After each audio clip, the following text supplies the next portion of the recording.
علماء کہاں سے آتے, یہ محدثین کہاں سے آتے, یہ حضور کے دیوانے کہاں سے پیدا ہوتے, یہ عشاق حدیث کہاں سے پیدا ہوتے.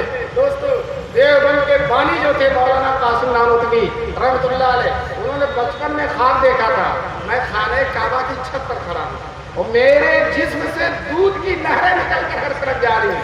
دوستو خانہ کعبہ کی چھت پر اور دودھ کی نہریں نکل کر ہر طرف جا رہی ہیں.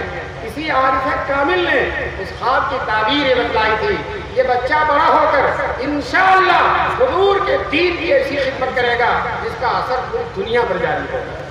آج الحمدللہ ملک میں اتنے مدرسے ہیں کہ آپ کسی کمپیوٹر سے گن نہیں سکتے, اتنے سارے مدرسے ہیں. دوستو سروے ہو رہے وہ تھک گئے, کتنے مہینے سے کر رہے ہیں, سارے مدرسوں کا نہیں کر سکتے. اتنے مدرسے ہیں کہ کہاں تک کرو گے. بہرحال میں عرض یہ کرتا ہوں, سروے کرو گے تو جتنا اچھا تم نے سوچا ہے اس سے بھی اچھا پاؤ گے, مدرسے اس سے بھی اچھا پاؤ گے. یہ قانون کے پابند ہیں, یہ اصول کے پابند ہیں, یہ ملک کے دستور کے پابند ہیں. یہ کبھی بھی ملک کے دستور سے بغاوت نہیں کرتے اور ہمیشہ اصول اور قانون کے دائرے میں رہتے ہیں. اور صفائی اور ستھرائی ایسی ہے, آپ معاف کیجئے گا, آپ کسی اسکول میں چلے جاؤ, کسی کالج میں چلے جاؤ, آپ پھر اس کے بعد مدرسے میں آؤ, زمین آسمان کا فرق ملے گا آپ کو. اسکول میں کالج میں وہ صفائی ستھرائی نہیں جو الحمدللہ مدرسوں کے اندر ہوتی, جو مدرسوں کے اندر ہوتی, تن کا نہیں پاؤ گے, تن کا نہیں پاؤ گے. لوگ آتے ہیں دارالعلوم دیکھنے کے لیے دور دور سے, مسلم بھی غیر مسلم بھی سب آتے ہیں اور صفائی دیکھ کر تعریف کرتے ہوئے چلے جاتے ہیں. صفائی ایک دن کا کہیں نہیں پاؤ گے, ایک کاغذ کہیں نہیں پاؤ گے, ایسی صفائی اور ستھرائی ہے. الحمدللہ یہ ہمارے نبی کی تعلیم ہے. ہمارے نبی نے, تم نے تو آج 1400 سال کے بعد سوچا ہے, ہمارے نبی نے 1400 سال پہلے فرما دیا تھا صفائی آدھا ایمان ہے. کیا فرمایا تھا؟ صفائی آدھا ایمان ہے. دوستو مسلمان جسم بھی صاف رکھتا ہے, کپڑے بھی صاف رکھتا ہے, اپنا گھر بھی صاف رکھتا ہے. ہمارے حضور صلی اللہ علیہ وسلم نے فرمایا یہودی گھر کے اندر صاف رکھتے ہیں, باہر نہیں صاف رکھتے. اے مسلمانوں تم گھر کے اندر بھی صاف رکھو, گھر کے باہر بھی صاف رکھو. تو جب ہمارے حضور کی یہ تعلیم ہے, ہم انہی کے دیوانے ہیں, تو انشاءاللہ ثم انشاءاللہ صفائی اور ستھرائی ہمارا سرۂ امتیاز ہے, ہماری پہچان ہے, ہماری شناخت ہے. انشاءاللہ ہمارے ہاں صفائی کے خلاف تو پاؤ گے نہیں. میں تو موضوع ادھر ہو گیا. میں یہ کہنا چاہ رہا تھا کہ الحمدللہ دارالعلوم دیوبند اس وقت سے لے کر آج تک دین کی خدمت میں سرگرم ہے. 24 گھنٹے میں کوئی ایک منٹ خالی نہیں ہوتا کہ دیوبند کے فارغین دنیا کے چپے چپے میں پھیل کر دین کی خدمت نہ انجام دیں. آج یہاں رات ہے تو دنیا کے کسی ملک میں دن ہوگا, کسی ملک میں شام ہوگی, کسی ملک میں صبح ہوگی, اور اس ملک میں دیوبند کے فارغین پہنچ کر الحمدللہ دین کی خدمت انجام دے رہے ہیں. دوستو مدرسہ قائم ہوا, اللہ تبارک تعالیٰ نے ایسا اتنا فیض پہنچایا, اتنا فیض. سب سے پہلے جو شاگرد تھے مولانا محمود حسن صاحب رحمۃ اللہ علیہ, وہ جو ہے جب مدرسے سے فارغ ہوئے تو ملک میں انگریزوں کی حکومت تھی. حضرت نے انگریزوں کے خلاف تحریک شروع کر دی کہ ملک سے انگریزوں کو رخصت کرنا ہے, اور حضرت نے یہاں سے ہجرت کیا اور مدینے چلے گئے, اس لیے کہ مدینے میں ترکوں کی حکومت تھی اور یہاں انگریز تھا. تو ترکوں سے جا کر ملے, ترک حکمرانوں سے, کہ تم, اور افغانیوں سے کہا تم ان انگریزوں پر ہندوستان میں حملہ کر دو اور ہم ہندو اور مسلمان مل کر بغاوت کریں گے اور انگریز چکی کے 2 پارٹ میں پس کر ختم ہو جائے گا. دوستو ایک فقیر ایک بوریے پر بیٹھنے والا اتنا عالمی پروگرام بناتا ہے, انگریزوں نے ان کو گرفتار کر کے مالٹا کی جیل میں ڈال دیا. دوستو لیکن جب چھٹ کر آتے ہیں 4 سال کے بعد اور جہاز بمبئی کے ساحل پر اترتا ہے تو انگریز وہ ملک میں آ رہے ہیں اور ایک بڈھا آدمی 75 سال کا, اور انگریز ڈر رہا ہے, پھر یہ آ گئے, پھر یہ آ جائیں گے, ہمارے خلاف سے بغاوت پیدا کریں گے. دوستو چھوڑنے پر مجبور ہوا تھا, پورے ملک میں احتجاج ہوا تھا, تو انگریز چھوڑنے پر مجبور, لیکن چھوڑ بھی رہا اور ڈر بھی رہا ہے کہ حشر میں حشر برپا کرے یہ دیوانہ, یہ دیوانہ پھر نہ حشر برپا کر دے. چنانچہ جب شیخ الہند جہاز پر آئے, بمبئی کے کنارے پر جہاز لگنے والا تھا, تو انگریز نے اپنا ایک آدمی مولوی کی صورت میں حضرت شیخ الہند کے پاس بھیجا کہ جا کر شیخ الہند سے کہو حضرت اب آ کر ہمارے خلاف انگریزوں کے خلاف تحریک میں حصہ نہ لیں۔ چنانچہ وہ صاحب گئے، رونے لگے اور کہنے لگے حضرت آپ کا وجود غنیمت ہے، آپ ہندوستان پھر آ گئے، آپ دیوبند میں خانقاہ کھول کر بیٹھ جائیے تاکہ سارا ملک آپ سے فائدہ اٹھائے۔ دوستو خانقاہ کھول کر بیٹھ جائیں گے تو انگریزوں کے خلاف تحریک نہیں چلائیں گے۔ شیخ الہند سمجھ گئے، انہوں نے کہا سنو، استاد محترم نے جس راستے پر ڈالا ہے مولانا قاسمی، وہ راستہ چھوٹنے والا نہیں ہے۔ اگر میرے اندر طاقت نہیں رہے گی تو میں اپنے شاگردوں سے کہوں گا مجھے چارپائی پر لاد کر پورے ملک کا دورہ کرائیں تاکہ انگریزوں کے خلاف میں بغاوت کروں اور انگریزوں کے خلاف میں فنا پیدا کروں۔ دیکھیے ابھی چھوٹ کر بھی نہیں آئے اور بغاوت کا بیان دینا شروع کر دیا۔ یہ ہمارے علماء ہیں، انہی کی قربانی سے یہ ملک آزاد ہے، انہی کی قربانی سے یہ ملک آزاد ہے، انہی کی عظیمت سے، انہی کی جانفشانی سے، انہی کی مردانہ قوتوں سے اور مردانہ تحریکوں سے اسی یہ ملک آزاد ہوا اور انگریز کو جانا پڑا۔ دوستو آج بہت سارے لوگ مزہ اڑائیں، لیکن یاد رکھنا چاہیے یہ مزہ اڑانے کا موقع ان علماء دیوبند ہی نے دیا، ان علماء دیوبند ہی نے دیا ہے، انہی کی کارفرسانی ہے۔ چنانچہ انگریزوں سے پوچھو جو برطانیہ میں ہیں اور جو مر چکے ہیں، جن کے بڈھے بڈھے موجود ہیں، ان سے پوچھو کہ تمہیں ہندوستان میں سے کس نے بھگایا؟ وہ کہیں گے مجھے علماء دیوبند نے بھگایا، مجھے شیخ الاسلام مولانا حسین احمد مدنی نے بھگایا۔ چنانچہ جب دارالعلوم دیوبند قائم ہوا تو وہاں کے بزرگوں نے، وہاں کے علماء نے یہ طے کیا تھا کہ حکومت سے کوئی پیسہ نہیں لیا جائے گا۔ غور سے سنیے گا، حکومت سے کوئی پیسہ نہیں لیا جائے گا۔ کیوں؟ انگریز حکومت مدرسوں کو پیسہ دے گی، پھر اپنا قانون چلائے گی، اپنی مرضی چلائے گی، اپنے لوگوں کو داخل کرے گی۔ ان بزرگوں نے پہلے ہی سمجھ لیا تھا کہ انگریز کو کسی طرح سے مدرسے میں داخل نہیں کرنا۔ چنانچہ طے کر دیا کہ انگریزوں سے کوئی مدد نہیں لی جائے گی، کوئی تعاون نہیں لیا جائے گا۔ دوستو جو ہے اس کی برکت جانتے ہیں، اس کی برکت یہ ہوئی کہ الحمدللہ ثم الحمدللہ یہ مدرسہ چلتا رہا۔ اگر ہم انگریزوں کا تعاون لے لیتے تو مدرسے میں یہ رونق نہ ہوتی، یہ مدرسے میں برکت نہ ہوتی، اتنی خدمات نہ ہوتی۔ شیخ الاسلام مولانا حسین احمد مدنی جو انگریزوں کو آزاد سے ملک کو نجات دلانے والے سب سے آخری مرد مجاہد ہیں، شیخ الاسلام مولانا حسین احمد مدنی۔ انگریز چاہتا تھا مولانا مدنی کو مدرسے سے نکلوا دیا جائے، اس لیے کہ یہ بڑی شخصیت ہے، دارالعلوم دیوبند کے شیخ الحدیث ہیں، صدر مدرس ہیں، ان کی آواز پورے ملک میں پہنچتی ہے، یہ ہماری مخالفت کرتے ہیں، اس میں بڑا دم ہوتا ہے۔ اگر یہ دارالعلوم دیوبند سے نکال دیے جائیں گے تو ان کی آواز میں طاقت نہیں رہے گی۔ چنانچہ انگریز چونکہ دارالعلوم دیوبند انگریزوں سے کوئی مدد نہیں لیتا تھا، اس لیے انگریز نے براہ راست کوئی حکم نہیں دیا، لیکن حیدرآباد کے نواب انگریزوں کے طرفدار تھے۔ انگریزوں نے حیدرآباد کے نواب سے کہا کہ آپ دارالعلوم دیوبند میں چندہ دیتے ہیں، آپ کا اثر ہے، اور ہمارا سب سے بڑا دشمن مولانا حسین احمد مدنی دارالعلوم دیوبند میں موجود ہیں، آپ اپنے اثر و رسوخ کو استعمال کر کے مولانا کو مدرسے سے نکلوا دیجیے۔ چنانچہ نواب حیدرآباد نے دیوبند میں خط لکھا، قاری طیب صاحب رحمۃ اللہ علیہ اس وقت محتمم تھے، ان کے پاس خط لکھا، مولانا قاری طیب صاحب محتمم دارالعلوم دیوبند کو معلوم ہو کہ مولانا حسین احمد مدنی کو مدرسے سے نکال دیا جائے۔ یہ نواب حیدرآباد نے خط بھیجا، اور اگر ان کو مدرسے سے نہیں نکالا گیا تو ہم جو چندہ دیتے ہیں چندہ بند کر دیں گے۔ قاری طیب صاحب رحمۃ اللہ علیہ محتمم تھے، آپ بوڑھے لوگوں نے دیکھا ہوگا ان کو، حکیم الاسلام سے حکیمانہ گفتگو کرتے تھے۔ چنانچہ بہترین جواب یہ لکھا کہ حیدرآباد کے نواب کو معلوم ہو مولانا مدنی کا مدرسے میں رہنا انگریزوں کے لیے بہت مفید ہے۔ کیسے مفید ہے؟ اس لیے کہ مولانا مدنی کو ہم ہفتے میں 6 دن چھٹی نہیں دیتے، ان سے بخاری اور ترمذی پڑھواتے ہیں، جمعے کے 1 دن چھٹی کا ملتا ہے، اور پورے ملک میں جا کر انگریزوں کے خلاف اعلان بغاوت کرتے ہیں، کانفرنسیں کرتے ہیں، جلسے کرتے ہیں، تجاویز منظور کرتے ہیں۔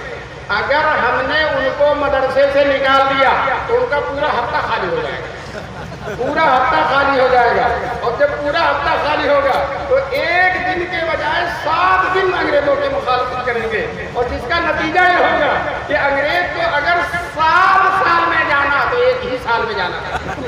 اس لیے انگریزوں کی بھلائی اسی میں ہے کہ مولانا مدنی کو مدرسے میں رکھا جائے اور اس شیر کو پنجرے میں بند رکھا جائے اور مولانا مدنی کو مدرسے سے نہ نکالا جائے. یہ خط قاری طیب صاحب نے نواب حیدرآباد کے پاس بھیج دیا. کچھ دنوں کے بعد شیخ الاسلام مولانا حسین احمد مدنی کو معلوم ہوا کہ حیدرآباد سے میرے بارے میں کوئی خط آیا, میرے نکالنے کے بارے میں. دفتر اہتمام میں تشریف لائے, قاری طیب صاحب رحمۃ اللہ علیہ سے کہا میرے بارے میں حیدرآباد سے کیا خط آیا ہے اور آپ نے کیا جواب دیا ہے. تو قاری طیب صاحب نے حیدرآباد کا خط اور اپنا جواب حضرت مدنی کے سامنے رکھ دیا. حضرت مدنی نے بڑے وقار اور تمکنت کے ساتھ, سنجیدگی کے ساتھ مطالعہ کر کے بہت ہی جو ہے سنجیدگی اور وقار کے ساتھ کہتے ہیں, اطمینان کے ساتھ کہتے ہیں حضرت محتمم صاحب دوسرا خط لکھیے اور یہ لکھیے کہ حیدرآباد کے نواب صاحب آپ نے چندہ بند کرنے کی دھمکی دی ہے, آئندہ چندہ نہیں دیں گے اگر مولانا مدنی کو نکالا نہیں گیا. تو حیدرآباد کے نواب صاحب سن لیجئے, آئندہ چندہ دینا تو دور کی بات ہے, اب تک سال سے جتنا چندہ دیا ہے سب کی فہرست بھیج دیجیے, آپ کی ساری رقم واپس کر دی جائے, آپ کی ساری رقم واپس کر دی جائے گی. آپ سمجھتے ہیں مدرسہ آپ کے پیسے سے چلتا ہے, مدرسہ اللہ کا ہے اور اللہ اس کو چلانے والے ہیں. اللہ کی مدد اور نصرت سے مدرسہ چلتا ہے. دوستو یہ دارالعلوم دیوبند کا ہلکا سا تعارف ہے اور ماشاءاللہ دارالعلوم دیوبند نے آج بھی آپ چلے جائیں دیوبند میں آپ کو دعوت دیتا ہوں, 1700 بچے جو صرف بخاری, مسلم, ترمذی, نسائی, ابو داؤد, موطا امام محمد, موطا امام مالک جو ہے صبح سے لے کر شام تک پڑھتے ہیں اور جب رسول پاک صلی اللہ علیہ وسلم کا نام نامی آتا ہے قال رسول اللہ صلی اللہ علیہ وسلم, درود کے نغموں سے پوری دارالحدیث گونج جاتی ہے. دوستو میں آپ سے سچ کہتا ہوں دیوبند میں دارالحدیث میں ہر روز, ہر گھنٹے میں, ہر سبق میں جتنا درود شریف پڑھ لیا جاتا ہے آپ زندگی بھر اتنا درود نہیں پڑھتے. یہ حضور کے دیوانے ہیں, حضور کے عاشق ہیں. آپ کو بتاؤں ان کی کامیابی کا راز, علماء دیوبند کی کامیابی کا راز عشق رسول ہے. ایک جلسے میں حضرت مولانا سالم صاحب رحمۃ اللہ علیہ موجود تھے اور مجھے بھی کچھ کہنے کا موقع دیا گیا تو میں نے کہا مولانا قاسم نانوتوی اپنے اس کارنامے میں, اس مدرسے کو چلانے میں اتنا کامیاب کیوں ہو گئے. تو اس کی وجہ میں نے بتائی, ان کا دل عشق رسول کا مرکز تھا, ان کا دل عشق رسول کا مرکز تھا. وہ حضور کے دیوانے تھے, وہ حضور کے عاشق زار تھے. کہتے ہیں جیوں تو ساتھ سجانے حرم کے تیرے جیوں. حضرت نانوتوی خود کہتے ہیں اس شعر میں جو نعت کا شعر کہا ہے, لوگ کہتے ہیں رسول کو نہیں مانتے. دوستو اگر رسول کو نہ مانتے تو اللہ تعالیٰ کی رحمتیں ان کا قدم نہ چومتی, لیکن اللہ کی رحمتیں قدم چوم رہی ہیں, ان پر رحمتوں کی بارش ہو رہی ہے. آپ دیوبند جا کر دیکھ لو کیسا دین کی خدمت ہو رہی ہے, عقائد کی, اسلام کی, حدیث کی, قرآن کی, شریعت کی, سنت کی, حضور کے عشق و محبت کی پوری داستان بکھری ہوئی ہے دارالعلوم دیوبند کے اندر. چنانچہ وہ کہتے ہیں جیوں تو ساتھ سگانے حرم کے تیرے جیوں, مروں تو کھائیں مدینہ کے مجھ کو مورو مار. میں جب مر جاؤں تو مدینے کی چونٹیاں مجھے کھا لیں اور جب تک زندہ رہوں مدینے کے کتوں کے ساتھ گھومتا رہا. بتاؤ یہ عاشق رسول نہیں ہے تو کیا ہے. وہی کہتے ہیں کہ اڑا کے بعد میری مشت خاک کو پس مرگ کرے حضور کے روضے کے ارد گرد نثار. جب میں مر جاؤں تو میری مٹی کو ہوا حضور کے روضے کے ارد گرد قربان کر دے, نچھاور کر دے. حضور کے روضے کے ارد گرد میری مٹی کو بکھیر دے ہوا. دوستو اتنا عاشق ہے, اتنا دیوانہ. دوستو یہی مولانا قاسم نانوتوی, انگریزوں نے حضرت کے خلاف وارنٹ جاری کر دیا تھا حضرت کو گرفتار کیا جائے. دوستو لوگوں نے یہ کہا حضرت سے چھپ جائیے. حضرت نے کہا نہیں چھپوں گا, بہت اصرار کیا تو ایک مکان میں چھپ گئے. 3 دن تک چھپے رہے. 3 دن کے بعد مکان سے باہر نکل آئے. لوگوں نے کہا حضرت ابھی وارنٹ پڑا ہوا ہے, انگریز کی فوج آپ کو تلاش کر رہی, پکڑ کر پھانسی دے دے گی, اور آپ 3 دن کے بعد باہر نکل آئے. تو کہتے ہیں حضور صلی اللہ علیہ وسلم غار ثور میں جب مدینے کو ہجرت کر رہے تھے صرف 3 دن چھپے تھے تو حضور کی سنت ادا ہو گئی. میں 3 دن سے 4 دن نہیں چھپ سکتا. دوستو بتائیے چھپنے میں بھی حضور کی سنت کا لحاظ ہے.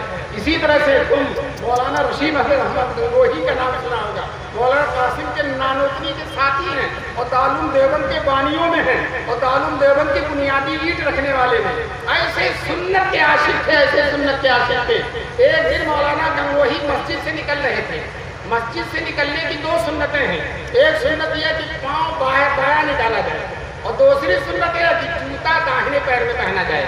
اب اگر پاؤں باہر نکالتے ہیں تو وہ تو سنت ادا ہو جائے گی, لیکن جوتا داہنے پیر میں پہننے کی سنت ادا نہیں ہوگی. ایک شاگرد تھے, وہ اس وقت وہاں کھڑے تھے حضرت مسجد سے, وہ سوچ رہے تھے حضرت ایک سنت پر عمل کرتے ہیں اور یہاں یہ 2 سنتیں ہیں, ایک پر عمل کریں گے دوسری چھوٹ جائے گی, دیکھتا ہوں دونوں سنتوں پر کیسے عمل کرتے ہیں.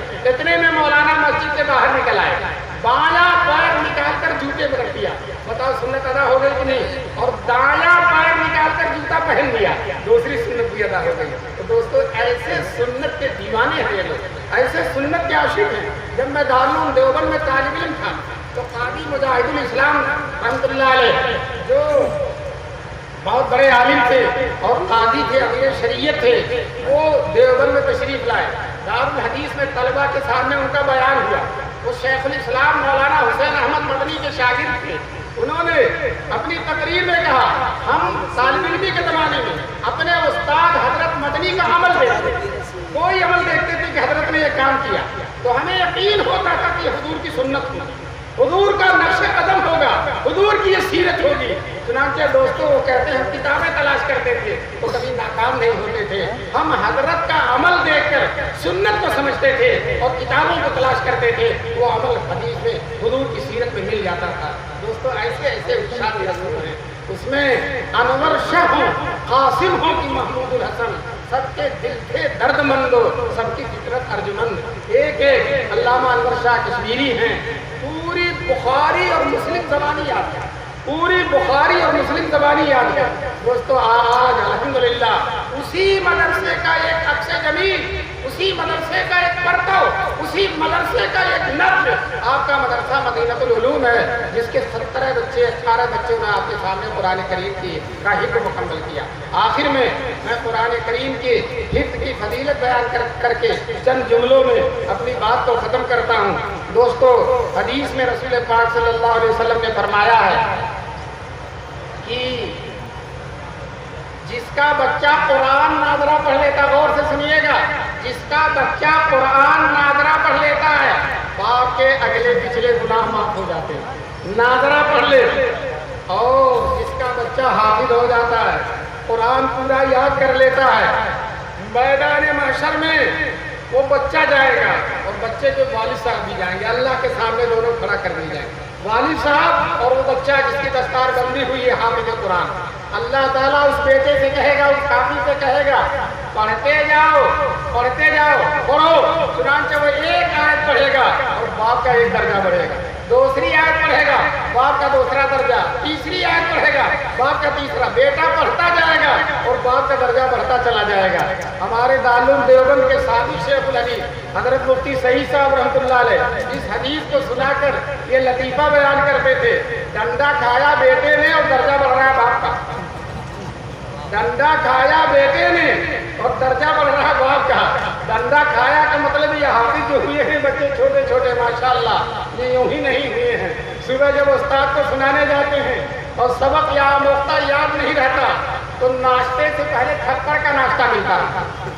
مولانا حافظ صاحب مارنا شروع کر دیتے تو اسی کو مفتی صاحب بیان کریں, ڈنڈا کھایا بیٹے نے اور درجہ بڑھ رہا باپ کا.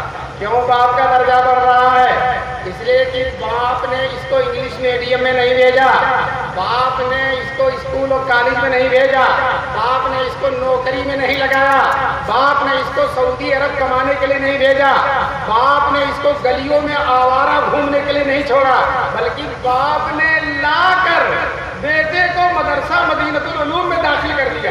اس باپ کی قربانی ہے, آج قربانی کا پھل پانے کا وقت ہے. دوستو اس وقت جب بیٹا پڑھتا جائے گا اور باپ کا درجہ بڑھتا چلا جائے گا تو وہ لوگ وہ لوگ جنہوں نے اپنے بیٹوں میں سے ایک کو بھی حافظ نہیں بنایا، 6 بیٹے 7 بیٹے، ایک کو بھی حافظ نہیں بنایا، دوستو وہ کبھی افسوس ملیں گے، ہائے ہائے ایک بچے کو عالم بنا حافظ بنا دیا ہوتا، آج میرا درجہ کتنا اونچا ہوتا، میں بڑھتا چلا جاتا۔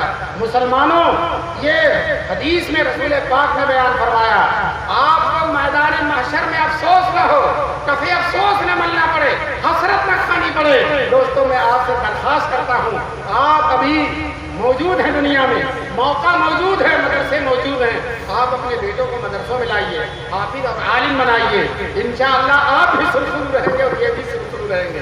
لوگ کہتے ہیں حافظ اور عالم بنا دیں گے تو تنخواہ تھوڑی سی ہوگی، زندگی کیسے گزرے گی؟ میں آپ سے بتا دینا چاہتا ہوں، اللہ تبارک تعالیٰ حافظوں اور عالموں کو اتنا کھلا دیتے ہیں، اتنا کھلا دیتے ہیں کہ 1.5 لاکھ تنخواہ پانے والے بھی اتنا نہیں کھا سکتے۔ الحمدللہ ان کے دسترخوان پر، کسی مولوی کے دسترخوان پر بیٹھ جاؤ، وہ تنہا نہیں کھائے گا، 5-7 آدمی ضرور ہوں گے اس کے دسترخوان، تنہا نہیں کھا سکتا۔ اور 1.5 لاکھ تنخواہیں ملتی ہیں، ایک مہمان آ جائے تو کہتے ہیں ڈسٹرب ہو گیا، ایک مہمان اور مولوی کا کھانا نہیں ختم ہوتا، لقمہ نہیں ختم کرتا جب تک کہ جو ہے 5-7 آدمی اس کے ساتھ نہ ہو، انتظار کرتا رہتا۔ یہ سنت ابراہیمی پر چلنے والے علماء، ابراہیم علیہ السلام کا حال یہ ہے کہ جب تک مہمان نہیں ہوتا تھا تب تک ان کا دسترخوان بچتا ہی نہیں تھا۔ نہیں مہمان تو فاقہ ہے خلیل اللہ کے گھر میں، نہیں مہمان تو فاقہ ہے خلیل، یہی حال ہے علماء کا۔ ابھی میں نے حضرت شیخ الاسلام کا نام لیا، ان کی تنخواہ 500 روپے تھی اور 50 مہمان روزانہ کھاتے تھے، کم سے کم 50 مہمان روزانہ ان کے دسترخوان پر کھاتے تھے۔ ابھی دارالعلوم دیوبند میں بہت بڑے محدث ہیں حضرت مولانا نعمت اللہ صاحب، اللہ تعالیٰ ان کی عمر میں برکت نصیب فرمائے، وہ کہتے ہیں بچپن میں طالب علمی کے زمانے میں شیخ الاسلام حضرت مدنی کے دسترخوان پر سالن اور روٹی، پتلا سالن اور روٹی یہ کھایا، کہتے ہیں اتنی لذت، اتنی لذت، اتنی لذت، آج 92 سال کی عمر ہو گئی ہے، بادشاہوں کے دسترخوان پہ بھی کھانا کھایا، لیکن اس مرد قلندر کے دسترخوان پہ جو لذت تھی وہ کہیں نہیں ملی۔ دوستو یہ تقویٰ کی لذت ہے، یہ طہارت کی لذت ہے، یہ دین کی لذت ہے، یہ حفظ قرآن کی لذت ہے، یہ علم دین کی لذت ہے۔ اللہ تبارک تعالیٰ ہم سب کو اپنی اولاد کو اس لذت کا فائدہ اٹھانے کی توفیق دے۔ یاد رکھو ہرگز بھوکا نہیں رہے گا، ہرگز بھوکا نہیں رہے گا۔ دوستو مولوی کو کم سے کم جو ملازمت ملتی ہے وہ مسجد کی ملتی ہے، مسجد اللہ کے گھر ہے، کم سے کم ملازمت مسجد کی، یا تو مؤذن ہوگا یا تو امام ہو جائے گا۔ دوستو اللہ تعالیٰ کبھی علماء کو بھوکا نہیں رکھتے، ذلیل نہیں کرتے، لیکن اگر ان میں دین نہیں ہے تو بڑی ذلت کا سامنا ہوتا۔ میں علی گڑھ میں ایک رکشے پر بیٹھا، رکشے والا پینٹ وغیرہ پہنے ہوئے تھا، میں نے اس سے یوں ہی پوچھ دیا کب سے رکشہ چلا رہے ہو؟ کہنے لگا جب سے BA پڑھا جبھی سے چلا رہا ہوں، جب سے BA پڑھا جب سے۔ میں نے کہا تم بوڑھے آدمی کا مذاق اڑاتے ہو؟ میں بوڑھا ہوں، بوڑھے کا مذاق اڑاتے ہو؟ تو کہنے لگا چچا مذاق نہیں اڑا رہا، صحیح کہہ رہا ہوں۔ جب BA پڑھا، پیسہ ویسا بہت اچھا خاصا خرچ ہوا، اس کے بعد نوکری کے لیے گھر گھر اپلائی کی درخواست دی، یہاں دیا وہاں دیا، دوڑتے دوڑتے جوتا کھس گیا، پیسہ ختم ہو گیا، کوئی نوکری نہیں ملی تو مجبوراً رکشہ چلا رہا۔ دوستو یاد رکھو عالم اگر ہے فارغ ہوتے ہی اس کو نوکری مل جائے گی اور تھوڑی سی تنخواہ اور بہت زیادہ برکت ہوگی۔ اللہ اپنے دین کے خاتمہ کو برکت سے سرفراز فرماتے ہیں۔ دوستو ماشاءاللہ یہ اجلاس ایسا ہے کہ صبح تک اگر چلتا رہے، صبح تک چلتا رہے تو آپ حضرات بیٹھے رہیں گے، مجھے امید یہی ہے کہ بیٹھے رہیں گے، جائیں گے نہیں۔ اللہ تبارک تعالیٰ حضرات کے تشریف لانے کو قبول فرمائے، اور دین کی نسبت سے جو آئے ہیں میری مائیں اور بہنیں بھی ماشاءاللہ کافی تعداد میں آئی ہیں۔ اور میں ایک بات سنا دوں، یہ بچے جو حافظ ہوتے ہیں اس میں باپ سے زیادہ ماں کا دخل ہوتا ہے۔ بیٹا کہتا میں نہیں جاؤں گا پڑھنے، آج نہیں جاؤں گا، تو ماں کہتی ہے نہیں جاؤ گے تو تمہارا گال لال کر دوں گا اور چپل سے تجھے ماروں گا، جوتے سے ماروں گا اگر تم مدرسے میں نہیں گئے، جانا پڑے گا۔ تو ماں کے ڈر سے، ماں کے خوف سے وہ بچے مدرسے میں آتے ہیں۔ اللہ تبارک تعالیٰ ان ماؤں کو اسی طرح سے صالح توفیق نصیب فرمائے، اور یہ طے کر لیں ہمارے شوہر چاہیں یا نہ چاہیں انشاءاللہ ہم اپنے بیٹے کو حافظ بنائیں گے، عالم بنائیں گے، دیندار بنائیں گے، تاکہ ہمارے گھر میں رونق آئے، ہمارے گھر میں دین آئے، ہمارے گھر میں تقویٰ آئے۔ اور